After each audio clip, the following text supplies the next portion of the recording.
Hello again, my dudes. This is Kadima with another Wulong Fallen Dynasty video. This time with a new build video. Back to what I normally do on this channel. And this time I bring you what I nicknamed the Emperor build. The reason for this nickname has to do with the centerpiece of this set being the Supreme Heavenly Emperor set. We are mixing up with a couple of different other sets to nicely tweak the build. Don't get me wrong, this is nothing of a stupidly overpowered build. It's nothing of the sort. It's simply a nice idea for a build that makes use of having all the virtues leveled up at about the same level. You get a few tweaks and a few perks from having this sorted out this way. Some of these perks we are going to discuss shortly. What's the benefits around here? So moving on to the build itself, I'm using the pair swords of aspiration for this build, which comes from the aspiration of restoring the N Empire build, which gives you a certain number of perks like HP plus 12, HP recovery upon deflection plus 6, spirit damage taken in perfect condition minus 4.3, and so on. I'm not going to talk about the others because, as you can see, they are not activated in this build because we are only making use of two of its components.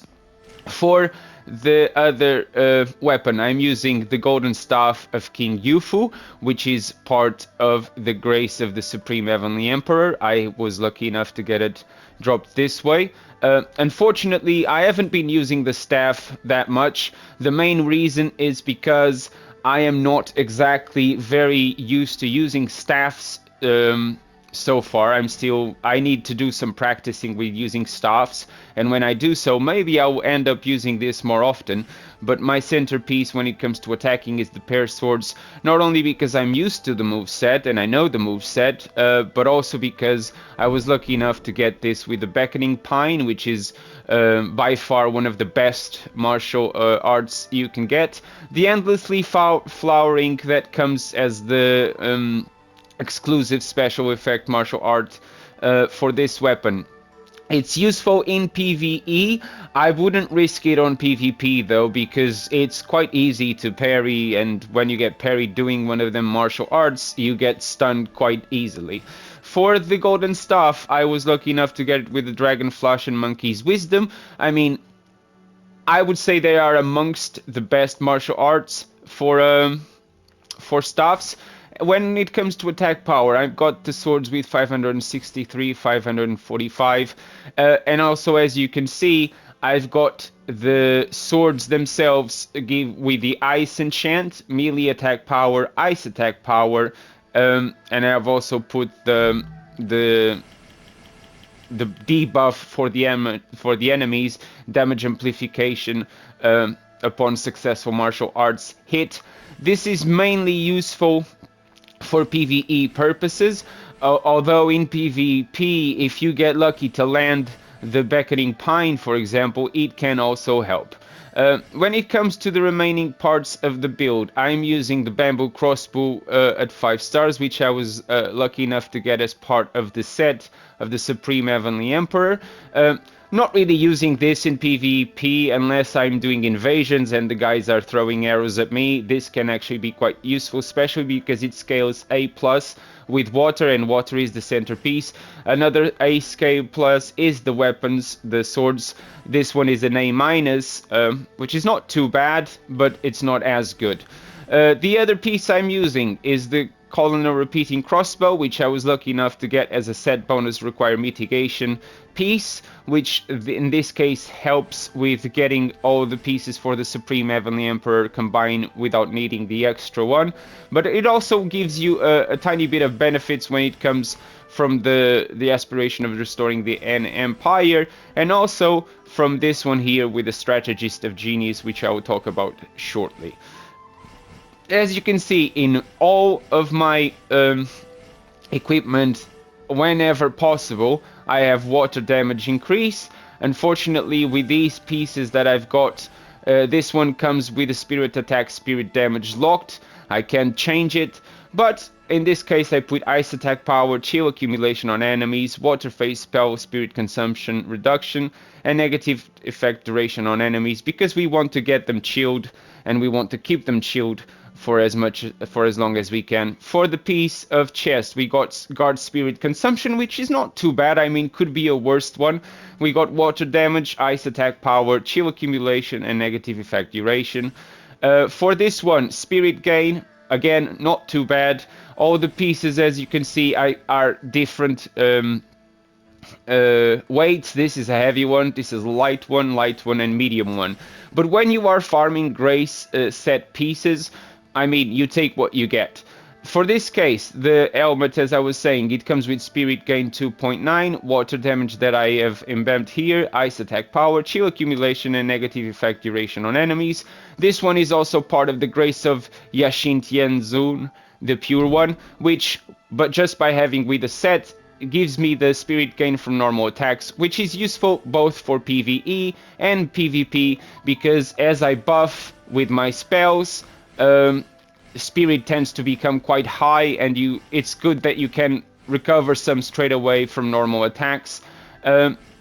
For the legs, it's the same story: water damage, ice attack power, chill accumulation, and water phase spell reduction. For the accessories, I'm using the large grass knot because it's part of the aspiration of restoring the Han Empire, and it gives me the HP and HP recovery upon deflection bonus. In this case, I was lucky enough to get one that kind of matches the idea here, so it gives me spirit attack, spirit damage of 3.4%, damage received reduction, haste upon deflection, spell duration, and negative effect duration.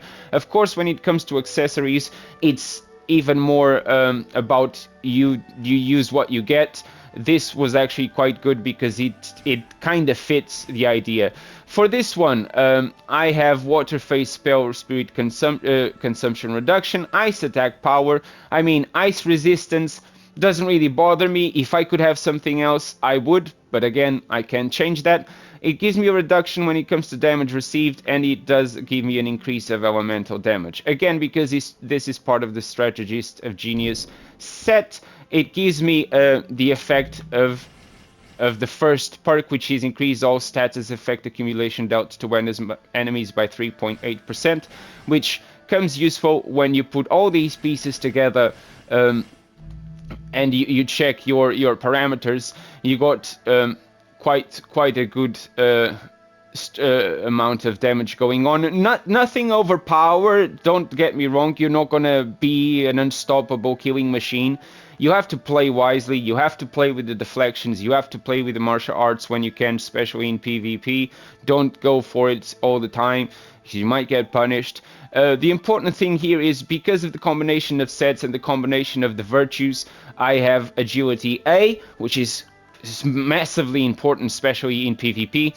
But when it comes to the virtues, and this is the reason why I have come to this side now, I have all my virtues at 30, except for the water virtue, I have a 34. The reason why I have it this way, it's because of the main piece of this set, which is the Grace of the Supreme Heavenly Emperor. If you check what it does, it gives us damage received reduction, minus 2.4%. It gives us status effect resistance, 6.0%. Divine Beast Gauge gain, 5.6%. This is especially useful in PvE, not much in PvP, because when I'm doing invasions, I mean, I never get the Divine Beast Gauge filled up, and I don't think I ever will, because I tend to be quite aggressive, try to get rid of my enemies. Unless it's a 3 versus 1 scenario, I then try to play cleverly. But when it comes to the remaining parts, you got the spirit attack damage of 7.5%, which is actually quite good, combining with the rest of pieces giving us spirit attack damage and martial arts damage. But then it comes to this part of the set, the Skyward Majesty, which says if at least 3 of your 5 virtues are within 5 points of the average value of all 5 virtues, you will gain a special effect based on the number of virtues that meet this condition. Now, I have not tested this myself, but I have done quite some research, and I happen to come across an explanation of what this does. And if you have all of the 5 virtues at the same level, you will get 5 different benefits.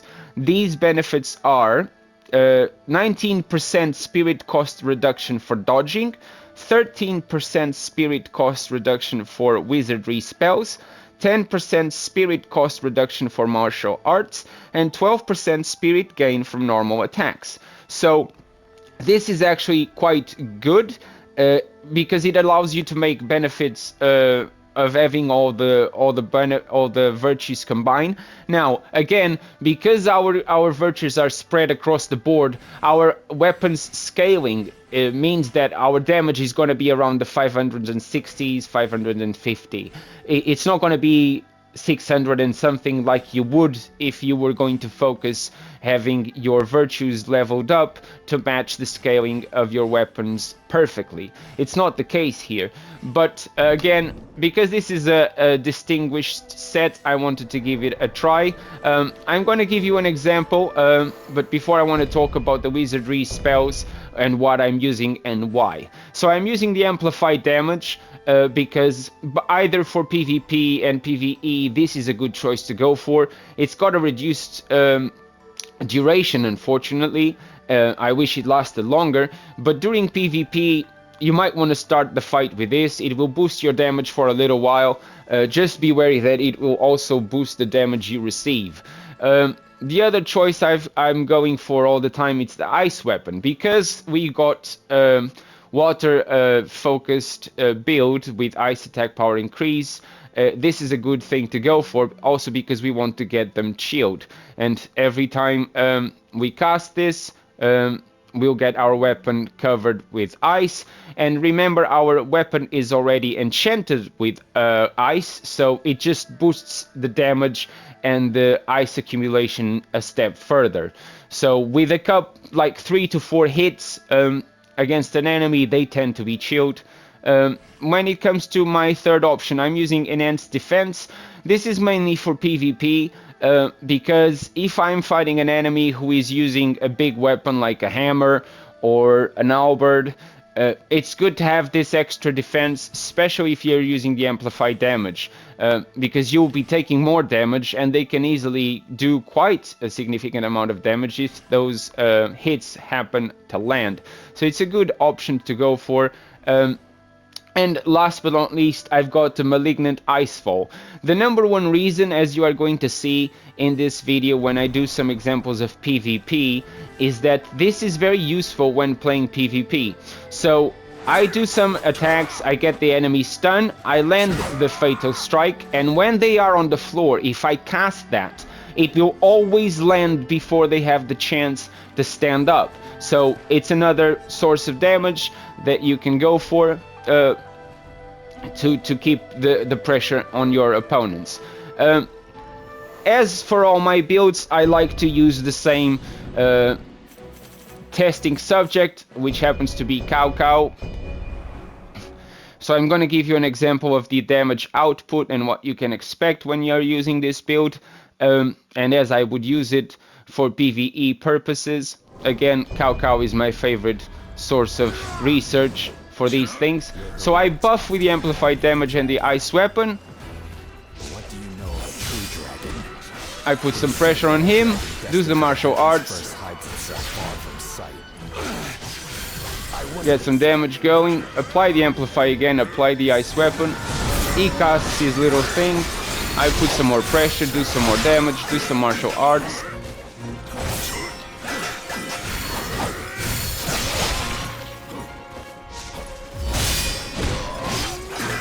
Unfortunately, they haven't patched this thing yet. Do some more damage. As you can see, the damage output, it's not massive, but it's significant enough that it helps. It's especially with the amplified damage and all the debuffs going on. Keep applying the pressure. Don't let the man breathe. As you can see, the Fatal Strikes are doing quite a significant amount of damage, which is quite useful, especially when fighting these NPCs. And as you can see, he's dead. So yeah, I mean, again, a 2-star drop. What a surprise in New Game Plus. A superb display. But as I said, destined for more it's than a being a useful mere build. militia As you can soldier. see, it's quite versatile. If you want, and if you are more used to using the I have wholly underestimated you. the staff, Not many which possess the for power to reestablish what order I've to been this doing some land. research, but I haven't tested it Think of myself. what we could It's achieve quite if we were useful to when it unite our comes to forces. building up spirit damage. It apparently does quite a lot of spirit damage, and if you are used to using the staff with this build, it would be your probably #1 option. But again, you have to keep in mind that this comes from the Supreme Heavenly Emperor set. So I was lucky enough to get the staff to drop. I haven't used it myself, but some others might do. Because I always wanted to try the Pure Swords of Aspiration. This was my choice, considering that I was lucky enough to get the crossbow that gives me the set bonus require mitigation.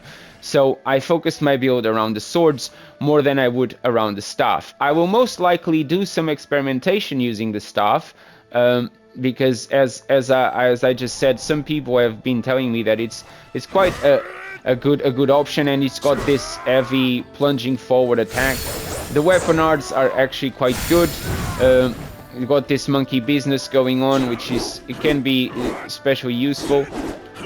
There are other staffs out there that I've also been told are better than others, but again, I haven't played much with staffs just yet. When I do, I'll probably make a build with staffs as well. But for the time being, this is the center piece of the building, the swords, because I love the playstyle of the swords. Keep in mind, this is the martial arts of these swords specifically. I mean, you can be doing this forever. If you corner an enemy, especially, and you just do this, you're gonna melt them, especially if you have the ice weapon on. It just melts, it just destroys them completely. And you can, as you saw, you can be doing that for a very, very, very long time. Especially if you start doing that after you have filled your spirit bar all the way to the max, and then from there you do the martial arts. You can just melt an opponent as long as they are not tanky enough that they can get out of it. The next thing I would like to demonstrate for build purposes is a few examples of how the build performed in PvP after doing some rounds, and I will do that straight away. In this case, I end up fighting a guy who was using quite a good build, but with dual saber.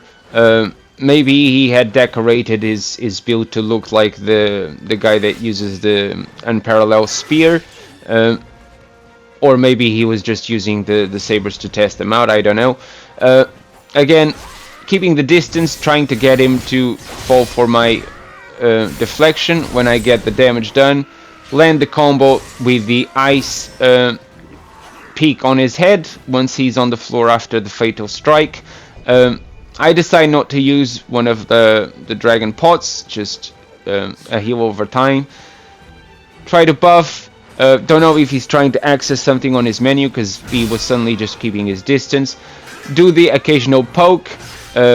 He's got the chill now, so you can see his spirit bar is quite high. I'm trying to get him to let me perform the fatal strike. He's not managing his spirit quite well at the moment. He gets a deflection, which does help to bring his spirit down. My spirit is also quite up, and here I actually made the mistake of buffing my weapons at the possible worst time, because my spirit was quite high, and I was eventually exposing myself. Land a couple of hits in between, keep up the pressure, try to trick him into thinking that I'm attacking. He uses an ominous chill. I get this feeling there's a bit of delay here, because his spirit was quite high and he was not deflecting and he was not blocking. The hits were just not landing for some reason. We all know this is... but here it does land. I managed to get the combo again. I speak on the head once he's on the floor. It's not a massive amount of damage. I managed to parry nearly everything from his attack here. Get the pressure going. I end up with a martial art poke. And that's it, victory. Again, build is cool, but not OP. Next one, I am going to fight this guy, but for some reason, he didn't show up straight away. It was like a bit of delay. He doesn't seem to be very experienced in PvP, because you can see he's constantly pressing deflect, which is not a good thing. You are going to run out of spirit, and then if I eventually land the hit, you are going to get stunned. Because that tells me he's not very experienced. I keep up the pressure, and there you go. I get the Fatal Strike, I combo with the Ice Pick again, boom. A bit more damage, 253, which is not massive, but it does help. Keep up the pressure. I gently tap the guard button to make them think I'm going to attack. You see there, when I do those little steps, and then I alternate and I actually attack. We actually get a couple of deflections on each other going, and then I get another Fatal Strike, and I land with the Ice Pick on the head. Victory. This combination of Fatal Strike Ice Pick is actually quite good for PvP, especially if you have high water. Next one. In this case, this guy was actually doing something interesting. He had these two NPCs doing all the melee for him, while he was just standing there casting Ominous Chill the whole time. That's what he was doing. As you can see, when he does hit, it does quite a lot of damage, but that's all he was doing. He had these two doing all the melee, tanking for him, and while those two were tanking, he was just casting Ominous Chill. The problem here is that as you might have noticed, he was actually quite laggy. So if he's laggy, the Ominous Chill attacks are also going to be laggy. So I was trying to put him under pressure, forcing him to move around and focus on the invading NPC, so I can finish these two. One is done. I then change my target to this guy, do some martial arts, and I punish him. Now while he's still occupied with the NPC, he actually managed to finish it off, but I apply the pressure myself. Try to trick him into depleting his spirit completely, so I can land the Fatal Strike. He tries to resurrect that one, and then I knew he was going to try this one. He actually manages to do so, but I decide to just keep on the pressure because his spirit is quite high. I managed to get the stun, and he is finished.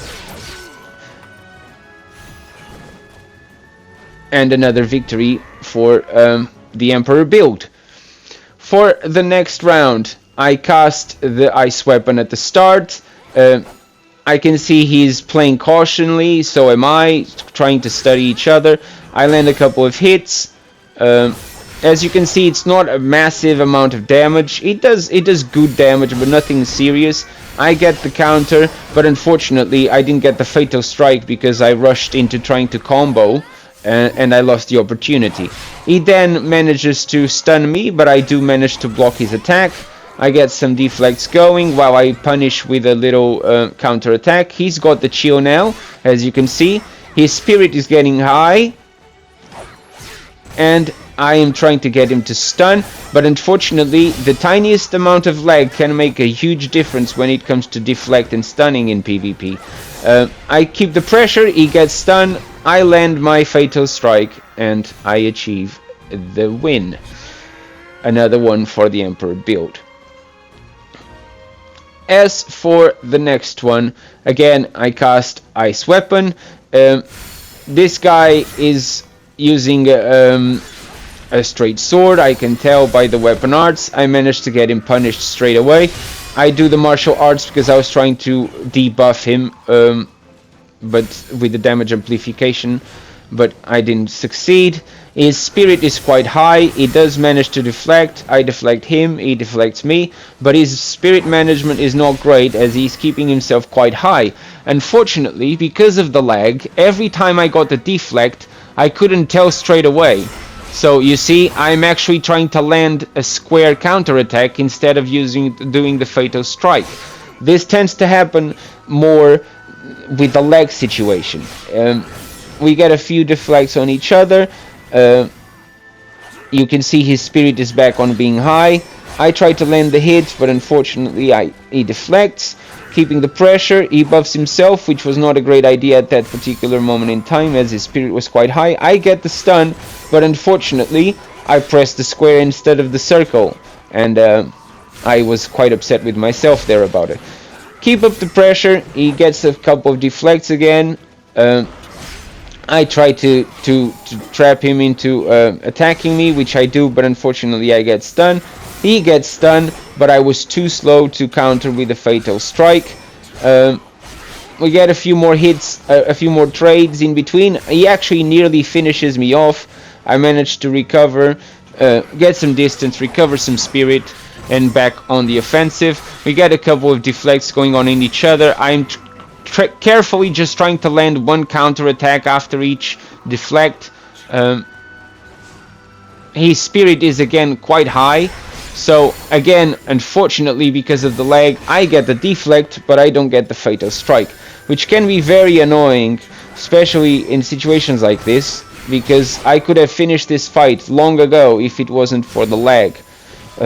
But when you play PvP, again, same thing happens. I rush into the counter because I can't identify he's going to be stunned. Again, his spirit remains quite high. Mine is quite high at the moment. I get a couple of deflects going, try to recover some spirit. I managed to stun him, and this time I was careful enough. I land the fatal strike, but I don't land the ice because the animation took forever. Managed to dodge. I managed to stun him again, do the combo this time, and it actually works, and I get the victory. But unfortunately, surprise surprise, he was using the resurrecting spirit. He managed to get himself up, and the fight goes on. So that actually caught me by surprise. I wasn't expecting that. Got a few more hits. I managed to get another deflect. He didn't get stunned straight away, but I do land a hit, stun him, land the ice pick on the head, which triggers the chill. He's high spirit again. Unfortunately, I rush one more time unnecessarily into the square counter attack when I could have just used the fatal strike. He's changing to the Albert. That actually caught me by surprise. I tried to get a deflect, but he was facing the wrong way, so he wasn't actually going to hit me. But no problem. He starts going around, poorly managing his spirit. I am actually in a position where I was just the same. My spirit was very high. I managed to deflect, luckily. He gets his spirit all the way high again, but he changes for the sword. I try to keep the distance so I can get a deflect. Trying to play counter here because the lag is really not helping me out. So you can see I'm not spamming the deflect, I'm actually blocking more than anything. But I'm really trying to get that counter to land. Unfortunately, when I do, I mistime it and I end up wasting it. Get another poke going. He actually stuns me here, but he takes too long. I managed to deflect or to dodge most of it. His spirit is quite high. I'm trying to keep up the pressure. I managed to dodge, and I was calm enough to finish the job. I hope you guys liked the video. Please try the build yourselves and let me know how it goes. And do subscribe if you haven't yet. I wish you all a good day. And this is Kadima. Cheerio!